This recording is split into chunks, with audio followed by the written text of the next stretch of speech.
Home chef recipes తెలుగులో ఇవాళ మనం ఉల్లిపాయతోటి వడ అలాగే బోండా ఎలా తయారు చేసుకోవాలో చూసేద్దాం. దీనికోసం ముందుగా 3 పెద్ద సైజు ఉల్లిపాయల్ని శుభ్రంగా పొట్టు వలుచుకొని కడిగిన తర్వాత ఈ విధంగా సన్నగా తరిగి ఒక వెడల్పాటి బౌల్లో వేసుకున్న తర్వాత ఇందులో ఇవన్నీ కూడా అంటుకుపోయినట్లు లేకుండా విడివిడిగా అయ్యేటట్లు ఈ రేకులన్నిటినీ కూడా ఇలా విడదీసుకున్న తర్వాత ఒక అర టీ స్పూన్ వరకు సాల్ట్ వేసుకుని ఈ ఉల్లిపాయలకు సాల్ట్ పట్టేటట్లుగా వేసుకుని బాగా కలుపుకోవాలి. అప్పుడు ఇందులో నుంచి మనకు కొద్దిగా వాటర్ వస్తుంది. ఇలా చేసుకున్న తర్వాత 2-3 పచ్చిమిర్చిని ఇలాగ ఫైన్గా చాప్ చేసుకుని ఇందులో వేసుకోవాలి. అలాగే కొద్దిగా పుదీనా, కొద్దిగా కొత్తిమీర, కరివేపాకు 1-2 రెమ్మలు ఈ విధంగా శుభ్రంగా కడిగి సన్నగా తరిగి ఇందులో వేసుకుని ఈ పుదీనా, కొత్తిమీర అలాగే కరివేపాకు, పచ్చిమిర్చిలో ఉన్న కారం అంతా కూడా ఉల్లిపాయలకు పట్టేటట్లు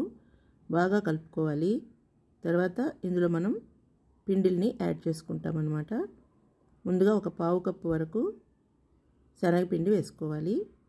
ఈ ప్లేస్లో కొంతమంది మైదా వేసుకుంటుంటారు, గోధుమ పిండి వేసుకోవచ్చు, బియ్యం పిండి వేసుకోవచ్చు.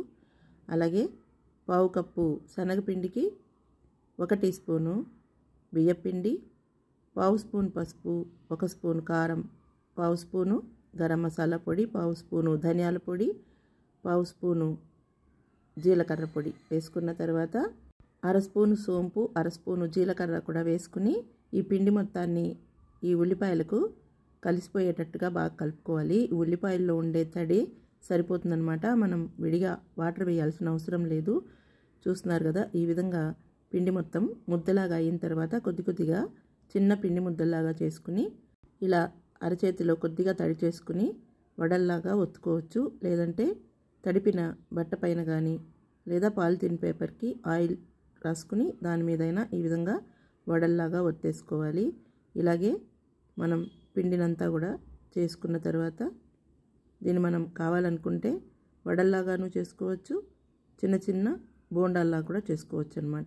మనకి ఏ విధంగా నచ్చితే అలా చేసుకుని అన్నిటినీ కూడా ముందుగా ఒక ప్లేట్లో చేసి పెట్టుకున్న తర్వాత కాగిన నూనెలో వీటిని మనకు ఎన్నైతే సరిపోతాయో అన్ని పెట్టుకుని లో టు మీడియం ఫ్లేమ్లోకి మంటని అడ్జస్ట్ చేసుకుంటూ ఇలా వేయగానే కదిపేసేయకుండా వేసిన ఒక అర నిమిషం తర్వాత ఈ వడల్ని రెండో వైపుకి టర్న్ చేసుకుని ఇది మంచి గోల్డెన్ బ్రౌన్ కలర్కి వచ్చిన తర్వాత తీసుకుంటే మనకు పైన క్రిస్పీగా లోపల మెత్తగా ఉండి చాలా టేస్టీగా ఈ ఉల్లి వడలు ఉంటాయన్నమాట.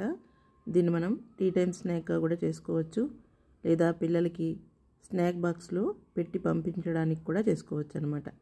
దీన్ని చేసిన రోజే కాకుండా మర్నాటికి కూడా మనం పకోడీలు ఏ విధంగా అయితే చేసుకుంటామో అలాగా మరుసటి రోజుకి కూడా బాగానే ఉంటుంది. 2 రోజుల పాటు నిలవ ఉంటుందన్నమాట. అలా నిలవ ఉండాలంటే కొద్దిగా ఈ విధంగా ఎర్రగా వేయించుకోవాలి. లేదా అప్పటికప్పుడే తినేసేదైతే దీన్ని మనం కొంచెం దూరగా అవగానే తీసేసుకోవచ్చు.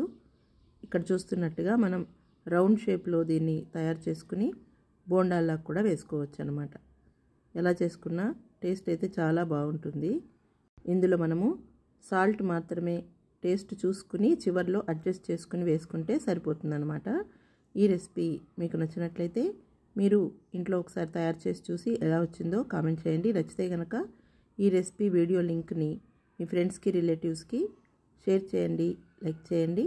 మరిన్ని ఈజీ అండ్ టేస్టీ వంటల కోసం మా హోమ్ చెఫ్ రెసిపీస్ తెలుగు ఛానల్ని సబ్స్క్రైబ్ చేసుకోండి.